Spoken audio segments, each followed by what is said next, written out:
My dear students, welcome back to our channel. Students, in this video I am explaining MBA third semester. Subject Total Quality Management, third unit. Important long question answers. Let's start quick revision. First important long question is: write the objectives, benefits and types of failure mode effective. Analysis. Failure mode and effect analysis, FME, is a systematic methodology used to identify and evaluate potential failure modes in a product or process, assess their effects, and prioritize them for corrective actions. Here are the key aspects. Objectives of FME. 1. Identify potential failure modes, recognizing possible ways a product or process might fail. 2. Evaluate risks, assessing the likelihood, severity, and detectability of each failure mode to understand the potential impact on the system. 3. Prioritize corrective actions. Based on risk assessment, focus efforts on addressing the most critical failure modes. 4. Enhance product process reliability by proactively identifying weaknesses. FME helps in improving design or process before failures occur. 5. Improve safety and quality. Identifying failure modes helps in reducing safety hazards, ensuring product quality, and increasing customer satisfaction. Benefits of FME. 1. Proactive problem solving. FME enables organizations to identify and mitigate risks before they manifest, preventing costly failures and safety incidents. 2. Improved decision-making. By understanding the severity and likelihood of failure modes, FME helps prioritize resources toward the most critical issues. 3. Increased customer satisfaction. Reducing failures leads to better product performance, enhancing trust and customer loyalty. 4. Cost savings. Identifying failure modes early prevents expensive repairs, warranty claims, and recalls. 5. Regulatory compliance. Helps in meeting industry standards and regulations by identifying potential hazards and ensuring safety protocols are in place. 6. Enhanced cross-functional collaboration. Involves different departments, engineering, production, quality, etc., promoting teamwork and shared responsibility. Types of FME. 1. Design FME. DFMEA focuses on potential failure modes related to product design and functionality. It is applied during the product development phase to ensure reliability before production. 2. Process FME. PFMEA aims to identify failure modes in manufacturing processes. It is applied to assess the impact of failures in production or assembly processes. 3. System FME looks at the interaction of components and systems to identify failures that could affect the overall system. 4. Software FME. SFME applied in the context of software design and development, addressing potential software-related failures. In conclusion, FME is an essential tool for risk management, ensuring safety, improving reliability, and optimizing performance across various industries. Next important long question is: what are the qualitative techniques of TQM? Explain SPC. Total Quality Management, TQM, is a comprehensive approach to improving organizational processes, focusing on long-term success through customer satisfaction. It employs various qualitative techniques to ensure continuous improvement and enhance the overall quality of products and services. Qualitative techniques of TQM. 1. Brainstorming, a group technique for generating ideas, where participants Suggest solutions to problems without criticism, allowing for creativity and problem solving. 2. Fishbone diagram. Ishikawa, a visual tool used to identify the root causes of a problem. It categorizes potential causes into major groups like people, processes, machines, and materials, helping to systematically pinpoint issues. 3. Pareto analysis. This technique identifies the most significant problems based on the 80-20 rule, where 80% of issues are often caused by 20% of factors. It helps prioritize areas for improvement. 4. Flowcharts. These diagrams map out the sequence of processes or steps in a system, identifying potential bottlenecks and inefficiencies for process improvement. 5. Check sheets. Used for data collection, check sheets allow teams to track occurrences of specific problems over time, offering valuable insights into trends and patterns. Statistical Process Control, SPC.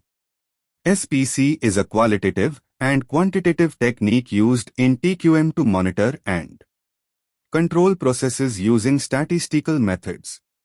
It helps organizations ensure that processes are operating efficiently and producing consistent quality.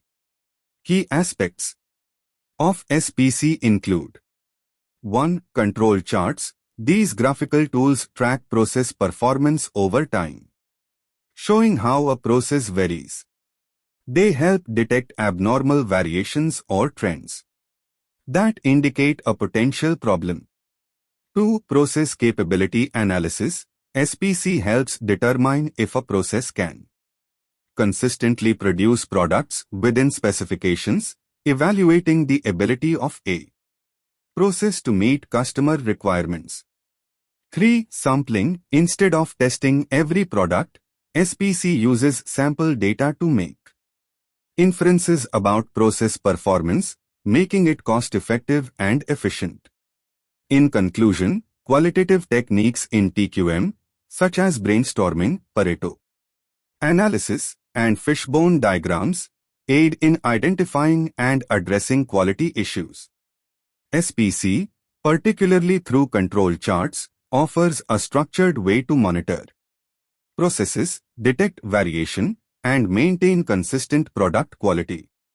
Both approaches contribute to continuous improvement and customer satisfaction. Next important long question is: explain the basic principles of quality function deployment, QFD. What are its benefits? Quality function deployment, QFD, is a systematic approach used to transform customer needs and requirements into engineering characteristics for product design and production. It helps bridge the gap between customer expectations and product features, ensuring that quality is built into the product from the start. Basic principles of QFD. 1. Customer focus. The foundation of QFD is to prioritize customer needs and translate them into actionable product features. This ensures that the final product meets or exceeds customer expectations. 2. Cross-functional collaboration. QFD encourages collaboration between various departments, including marketing, engineering, manufacturing, and quality assurance, to ensure that all aspects of the product align with customer needs. 3. Voice of the customer. VOC QFD incorporates the voice of the customer into the design process by gathering customer feedback, surveys, and market research to define critical requirements.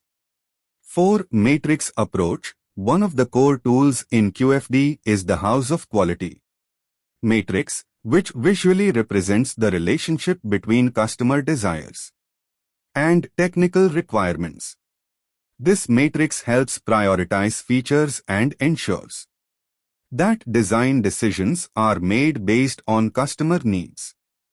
5. Continuous improvement. QFD supports continuous feedback loops, ensuring that the product development process remains adaptable and responsive to evolving customer needs. Benefits of QFD. 1. Improved product quality. By aligning product design with customer needs, QFD helps create products that are more likely to satisfy users and meet market demands. 2. Reduced time to market. Since customer requirements are identified early and all departments collaborate from the start, QFD helps streamline the design and development process, reducing delays and rework. 3. Enhanced communication. QFD fosters communication across various teams, promoting shared understanding and efficient decision-making throughout the product development lifecycle.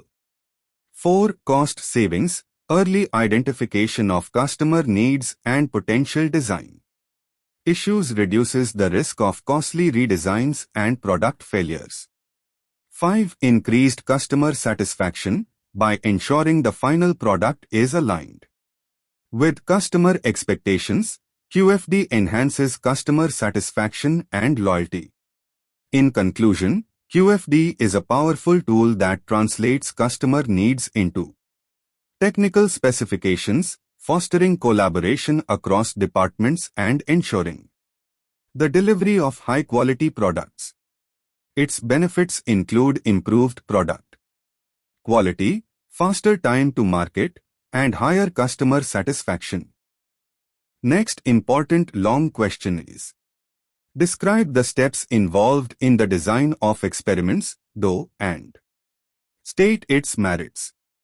Design of experiments, though, is a structured, systematic method used to plan, conduct, and analyze experiments to identify and quantify relationships between factors affecting a process or product. It helps optimize processes by understanding how different variables interact with each other. Steps involved in DO.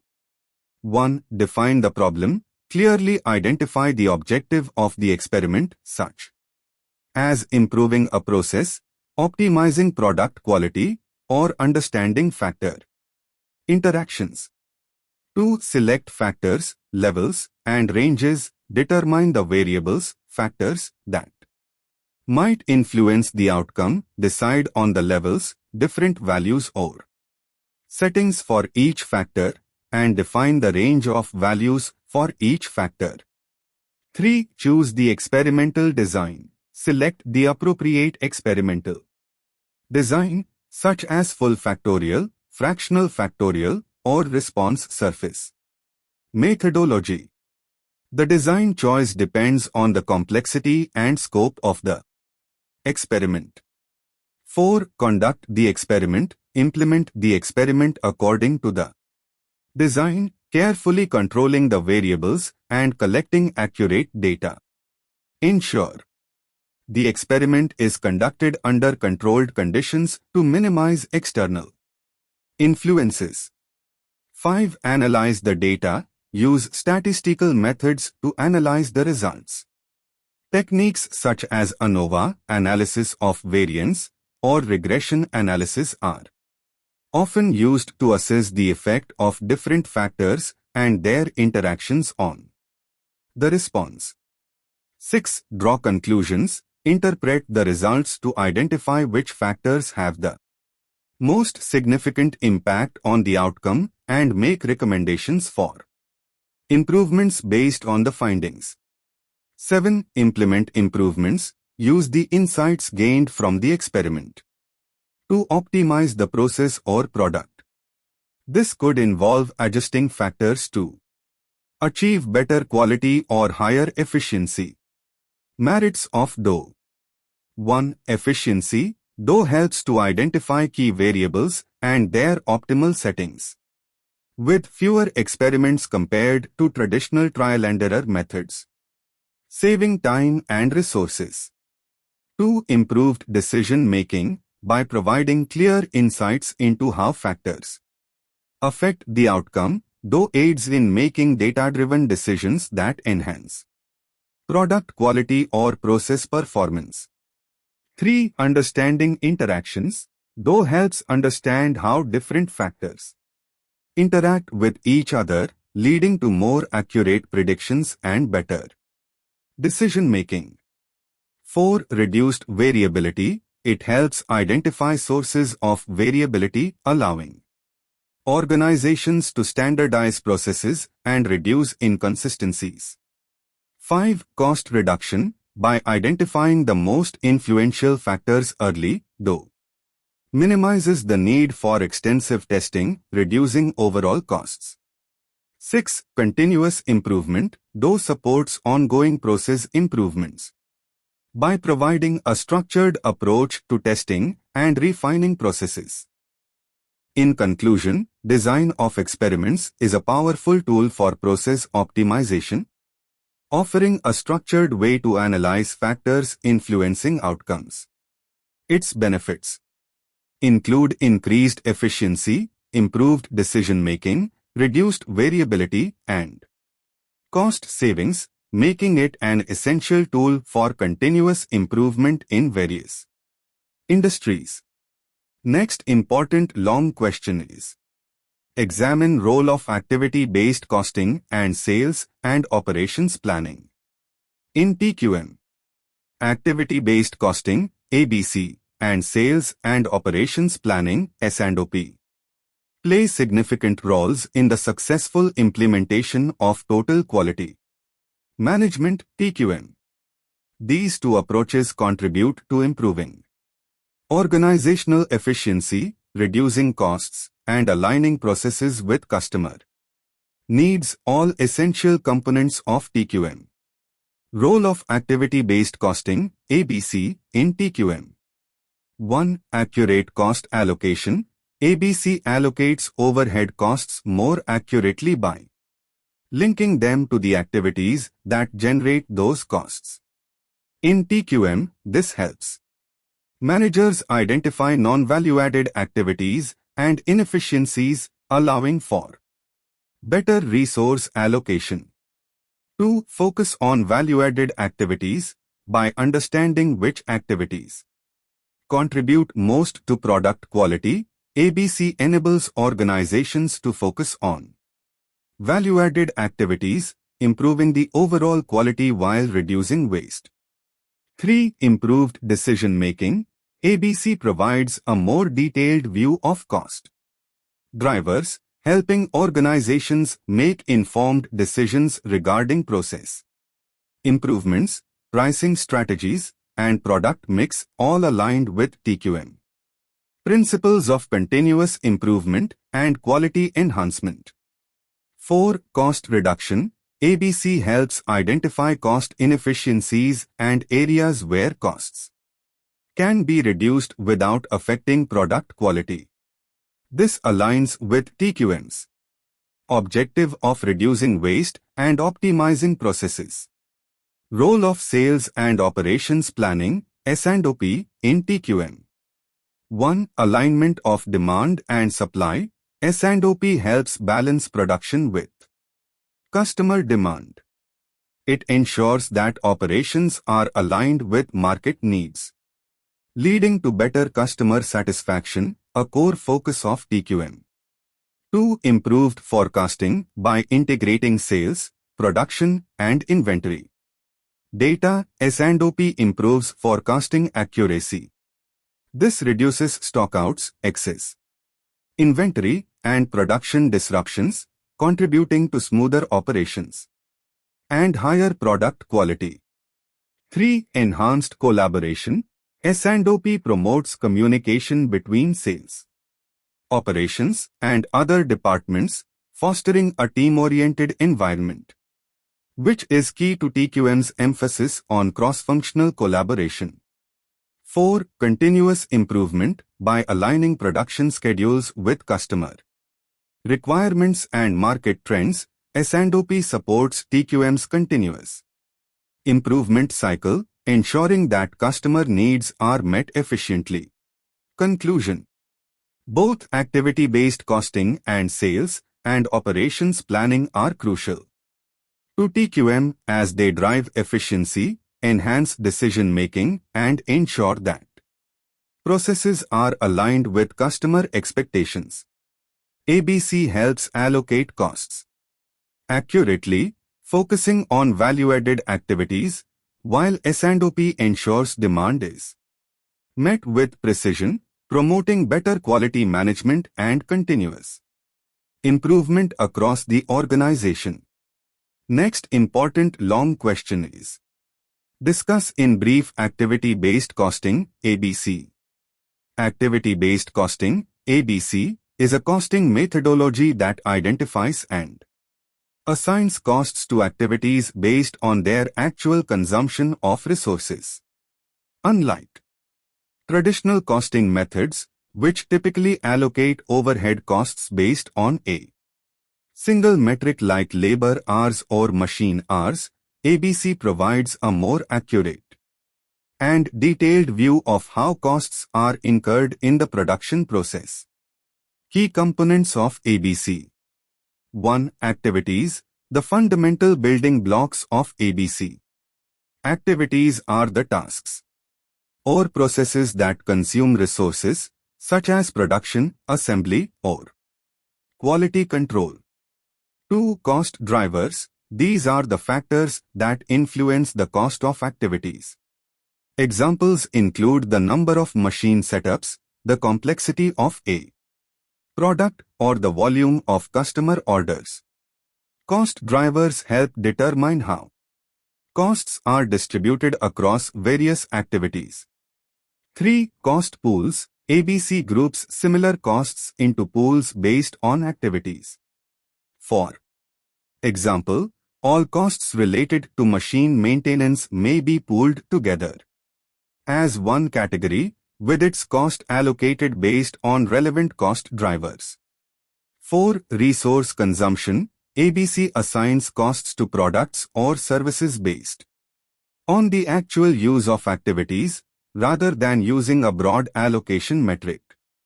This method provides a more precise view of how resources are consumed by different products or departments. Steps involved in ABC. 1. Identify activities. Recognize all the key activities involved in the production process.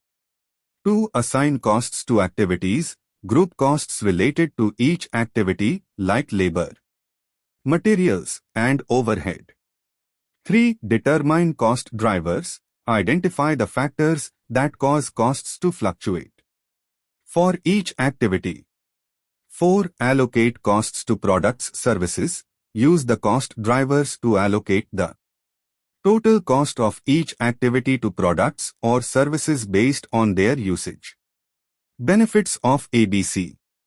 1. Accurate costing. ABC provides a more precise allocation of indirect costs, helping businesses understand the true cost of products and services.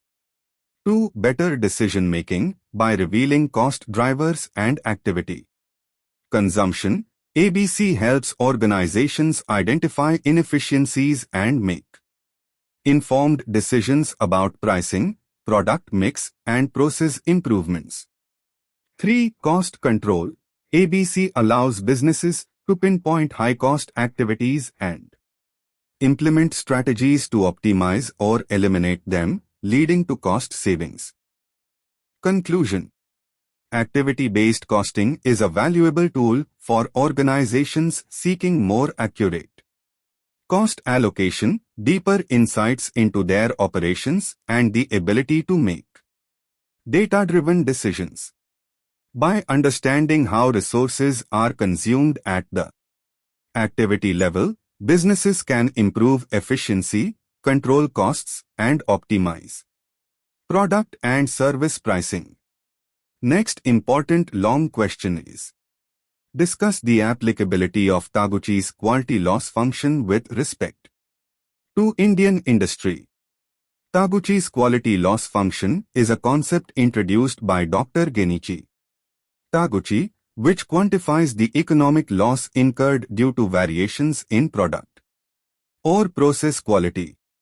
According to Taguchi, any deviation from the target value, whether above or below, leads to a loss to society and customers. The loss is not just the cost of defective products, but also includes the long-term effects on customer satisfaction and brand loyalty. Taguchi's quality loss function. Taguchi's loss function is mathematically represented as L, Y is equal to K, Y, T, 2, where L, Y is the loss to society, Y is the actual value of the product characteristic, T is the target value of the product characteristic, and K is a constant that represents the cost impact of the deviation. The function highlights that any deviation from the target value, even if it does not lead to a visible defect, causes a loss, which increases as the deviation grows. This loss is felt by both the consumer, in terms of dissatisfaction, and the manufacturer, in terms of increased costs. Applicability to Indian industry. 1. Manufacturing sector. In India, the manufacturing sector is diverse, ranging from traditional industries to advanced sectors like automotive and electronics. Taguchi's quality loss function is highly relevant in sectors like automotive, where precision in product dimensions directly impacts performance and safety. By minimizing variation from target values, companies can enhance quality, reduce rework, and increase customer satisfaction. 2. Cost optimization. For Indian industries, especially small and medium enterprises, SMEs, cost reduction is critical. The application of Taguchi's principles helps reduce the costs associated with defects and inefficiencies by focusing on preventing deviations early in the process rather than fixing them after the product is made. 3. Continuous improvement. Taguchi's approach encourages a culture of continuous improvement, which aligns with the growing emphasis on lean manufacturing and Six Sigma practices in Indian industries. It helps companies reduce waste, improve product quality, and remain competitive in the global market. 4. Customer satisfaction. In India, where the market is highly price-sensitive, maintaining consistent product quality is crucial for customer retention. Taguchi's loss function helps organizations understand the economic implications of quality deviations, motivating them to focus on minimizing variations and ensuring that customers receive products that meet their expectations consistently. Conclusion. Taguchi's quality loss function is highly applicable in Indian industries, particularly in the context of manufacturing and cost optimization. By focusing on minimizing variation from target values, it helps businesses improve quality, reduce defects, and enhance customer satisfaction, key elements for competitiveness in both domestic and global markets. Students, for other units explanation and other subjects quick revision or explanation links are available in description. Check out once. I think it will be useful to you. Thank you. Thank you for watching. Like and share this video with your friends.